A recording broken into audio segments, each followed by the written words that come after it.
do it right here. We're doing Weege Show right here with the podium behind us.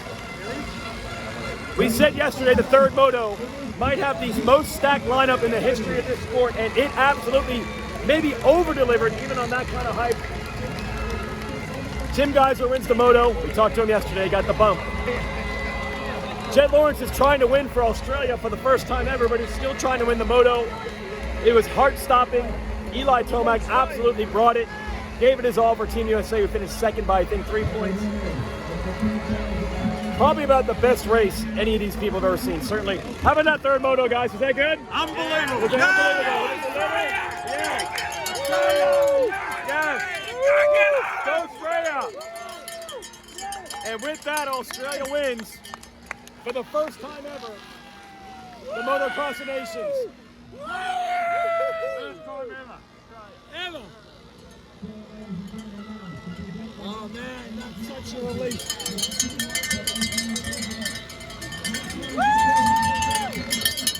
We got a cowbell.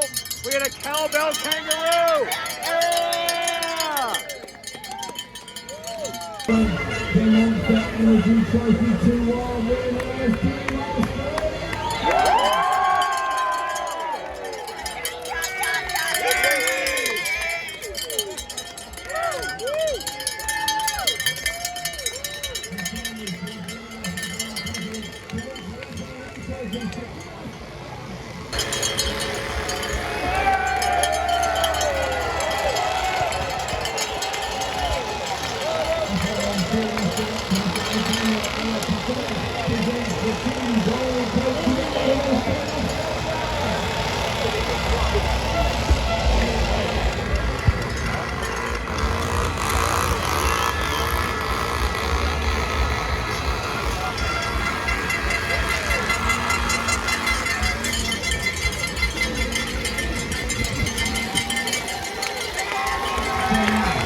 Aussie, Aussie, Aussie!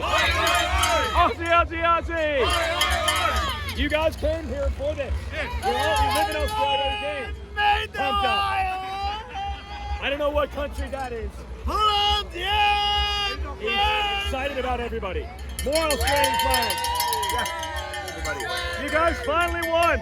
Congratulations. Yeah, thank you. Hey, that's worth the trip. That's a long way.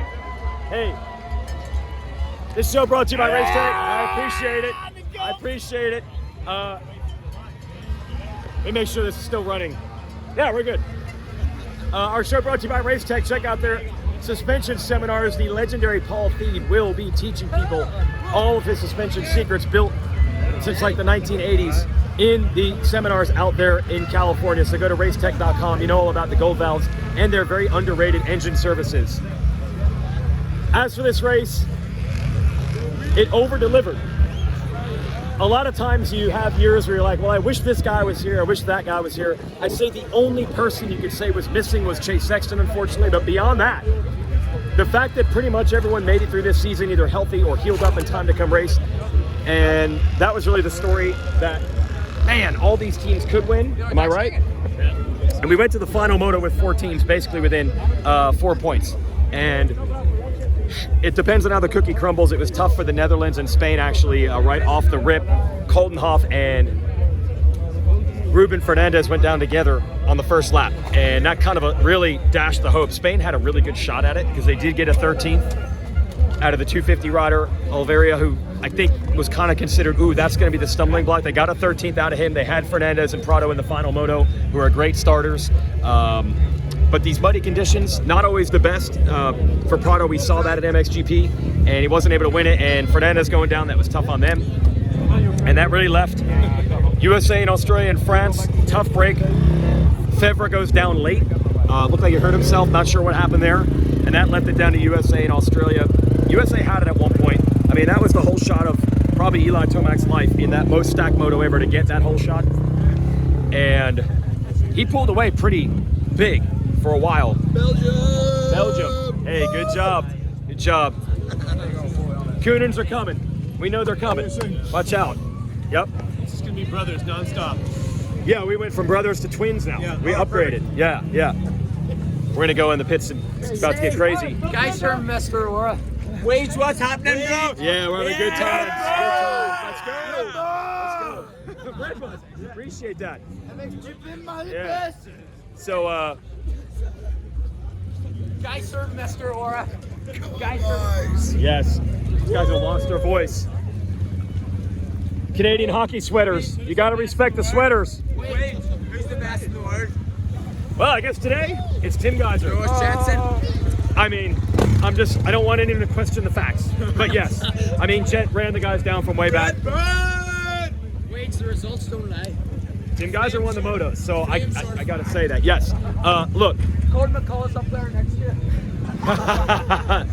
So, what I think was key today was Team USA did not win, but I do not believe this is a disappointment. I talked so much on the show yesterday about the infrastructure, putting their best foot forward. I don't think there's anything they can say that they left out there. They didn't win. We know Jet Lawrence and Hunter Lawrence are absolute dynamos, but they were in it. I'm sure if you're Plessinger and Webb, you're like, a few more positions here, we could have won this thing. It didn't work out in their favor. Tomac, you can't ask for much more than a 2-3. I'm gonna go over here and see what the atmosphere is with the winners. People are ready to celebrate. We'll be right back. Okay, it is dark. Thank you. Yeah, you're on the Weege Show. Congratulations. We're doing it. The best guy in the media. I appreciate that, guys. The motocross gods said we are not going to let you folks down. Just want to make sure that was recording. Yeah, right on. Yep. It threatened mega rain all day, and then it did rain really hard about 20 minutes after that epic all-time third moto. They weren't going to ruin it by making a mud race. So thank you to the moto gods for giving us what we wanted, which is an all-time epic final moto just based on talent, and then it actually over-delivered, if anything. Honestly, so much to me comes down to seeing this level of Eli Tomac. I mean, come on, man. Eli Tomac could have easily not even been racing at all. Like, he could be retired at this point. And then racing this race, and he hasn't raced motocross really in 2 years to be this good. He didn't win, and you know, if this were 2015 winning motos by a minute and a half, Eli Tomac, it would be a pass-fail. If he doesn't win, it's a disappointment. I feel like the stage of the career for Eli, I hope that he enjoyed this. I hope it was a moral victory of sorts for him and his dad, who were over here just old school. It was just Eli and John, just the two of them, and that was cool. Very impressed at Team USA. I talked about the level of organization. I saw things, I mean, really at a high level, having meetings with the FIM to learn all the rule differences, the subtle things that are different from AMA racing. So, I mean, you got to know these things. I mean, literally, there is a rule that you could put a towel on the starting grate when it's raining to dry it, but it can't touch the starting gate. And they were studying Team Spain and Jorge Prado to see if the mechanic's towel touched the gate, ready to protest. You've got to work in the margins, and just seeing Team USA being that on top of it. The three guys didn't crash once in these gnarly conditions. And in the press conference, that was the main thing that Cooper Webb wanted to talk about. The conditions are so gnarly. I mean, these guys all made it look like a regular motocross race as they battled so hard, but the conditions were terrible, especially bad for vision. So much of the race came down to goggle management, and Webb told me he had roll-offs in his second moto, but he knew even that wouldn't be enough. I talked to the 100% guys. You get like, I think in the high 30s on poles, and so Webb's like, I got 2 per lap at most, but then to make it even better, he was wiping his goggles through the first half of the moto to preserve the roll-offs. Little things like that in the margins. They did it right. They didn't win, but that's okay. Like I said, there's no moral victories in sports, but that's about as close as it gets. And what's really exciting to me is it's an injection of a little bit of enthusiasm. The fact that legends like Tomac came back to race this, that Webb was willing to ride the 250, and the team is so well organized, and I think had such spirit and camaraderie.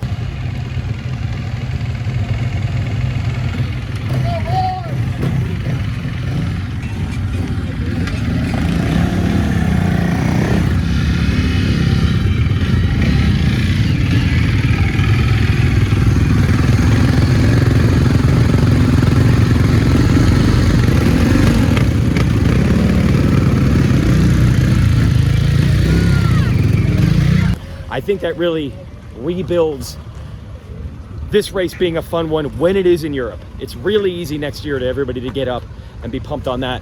But we saw that in Redbud in 2022. I think what the fans want is Team USA to be consistently good everywhere, every year. All right, I came in here because the lighting's better and it's nicer. Let me wrap up this show the right way. Thanks to RaceTech for backing this show. Go to the RaceTech seminars, get yourself some gold valves. OGF for back in our pre-show. Thanks to Tim Geiser for giving me time yesterday. He said how important that moto win would be, and he lived up to it. He got that win. It came down to this. 4 teams could have won it in the final moto. Spain and Netherlands with the problems early, the crashes. It was down to USA and Australia, and it was so darn close. And eventually, by the last 15 minutes, I think it was obvious. Come on in if you got a minute. I think it was obvious down toward the end that Australia had it unless somebody crashed. And there's Jet Lawrence battling to the death with Tim Geiser in deplorable conditions. You might know this guy, the legendary Paul Malin. How you doing?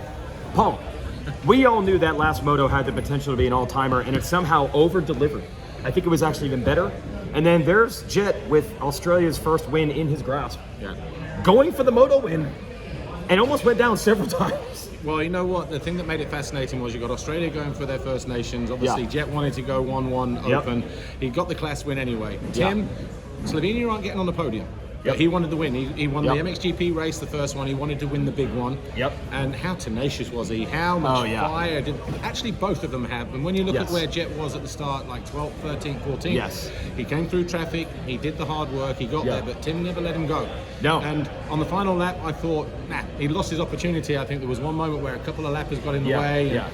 But man, what a final third of a lap for Tim. He just kept on going and going and going. I never saw that coming at all. As JT, I was like up on the roof. You needed to pull me down. Your mind. You were fired up, dude. That's great. Honestly, and happy for Tim, happy for Australia, but we were treated to some fantastic racing. Okay, so you were there in Spain last week, and that was obviously a disappointment for Tim. Do you think there was a little extra, like, hey, I know what's on the line in this moto. It's going to be kind of historic. I want to be that guy. Yeah, and that's the thing, you see, you just lose your world championship in Spain, in Jorge's back garden, and obviously you just want to go out and hold yourself accountable. He did that and some. You know, without doubt, he delivered. He rode an absolute fantastic race. And but you know what? You can't take it away from Team Australia. 3 great riders, 3 great personalities. You know, I'm pleased for Kyle as well, Kyle Webster. The Lawrence boys, you've been banging on about them, you know, for years. We all have. And for them to be the first, that also seems quite fitting. And there's a certain romance about all of that as well. There was like that last box they hadn't checked. And they got that. So now they're going to retire and they're going to ride off into the sunset and make it easier on everybody else. Make it easier on everybody else.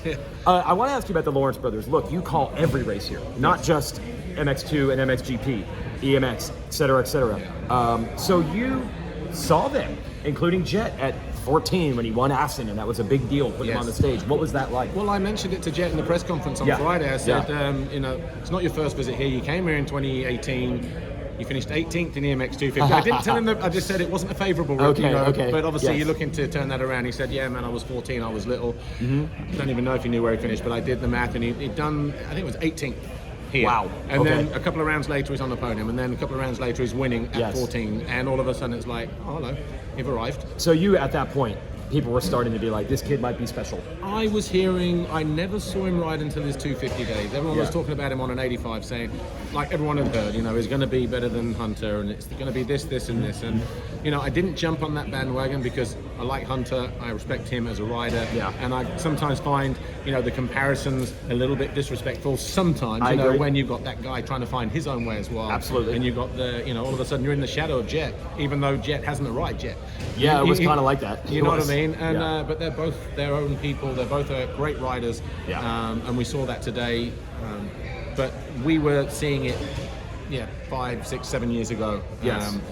Our loss was we didn't have them long enough, but I think they made that step, that transition, just at the right time. And we've seen that in everything that they've both accomplished. You know. I think for Jet, there's nothing else to win now. No, this was the last piece, and I'm not even sure he totally gets what he did here. Not yet. No, I don't think so. No. Because he wasn't around. Michael Burns said he was in tears. Jet wasn't around for any of that. I don't think he's got what he's done up until this point. No, not at all. He's just his personality. No, you wouldn't even know the dude I won races. what? I'm like 450 Supercross, SMX, what? Yeah. I saw the guy getting his work done by Doc G last night. You wouldn't even know the guy races. No, you wouldn't. He's so not serious. Yeah. So Michael Burns said he was in tears because Burn had 7 heartbreakers where they didn't win. Yeah. Jet doesn't know about any of that. No, he just does what he does. Exactly. And it works out. But no, it was all good. And actually, when he did get on the podium with a race win in Mantova in 2018, my wife and I were walking through the paddock and we saw him and he was just there in his long stock, his shorts, his long socks and everything else. And we're like, hey, Jet, good job on the race win. And my wife said, oh, how do you not get arm pump at 14 riding a track like this and all the rest of it? He says, oh, I don't get arm pump. You need muscles to have arm pump. And that's my favorite Jet story, and that's just him, and he's always maintained that personality, and I love that about him. I like that about Hunter, that he's the slightly more sensible one. Yeah, exactly. I think Dazzy and the whole family have done a great job in raising 2 great kids, and obviously Tate is a legend anyway as well. So but no, it's fantastic. What I like is that, look, these fans here only get to see the likes of Tomac, and now unfortunately the Lawrence brothers, maybe once in a lifetime. Yeah. So I'm glad they brought it. It would be disappointing, I think, to be like, I've heard about the legend of Beast Mode, but he got 12th. Yeah. It wasn't like that. No. They brought their best. I mean, for him to get a foxhole shot in that last race, Yeah. I was like this to JT. I'm like, it's on. Yes. You know what I mean? And then, and how many times did the lead change? Like the Netherlands went into the final race on top, and then all of a sudden, Australia were there, and Spain were in, and the USA were there, and it was, dude. Honestly, the last third of the race, it looks like Australia were going to be the favourite. They were there, a couple of points, 3 points. Yeah. And it was theirs to lose. And I was surprised, actually, that... Not surprised because he's a racer, they both are, but I was surprised that Jet was prepared to go rubbing and racing the way that he did, to jeopardise all of that, and that's what had us on the edge of our seats, and it was great. It goes back to the Jet thing. He said in the press conference, he really didn't know. No. He just thought, I need to win it. I need to win. Which he didn't. He didn't know the points. He didn't know the math, which is so Jet. Yes. But it was better for us because it was exciting that way. Absolutely. And what a treat just to round out 2024 on both sides of the Atlantic. You've had some great racing, Supercross, SMX, outdoor. We've had it as well in abundance. We had 3 guys in the fight for the championship in MXGP. Yeah. Jeffrey, kind of by China, tailed off a little bit. But that mid-season was like vintage. Yes. It was nice. Yeah. Yes. We almost had another 2021 on our hands, but in the end, only one winner, both sides. And we've got some great champions once again. This is Paul Malin, everybody. Thanks. Finally got to work together. Jason Weigandt. We'll do it again next year. Cool. See ya.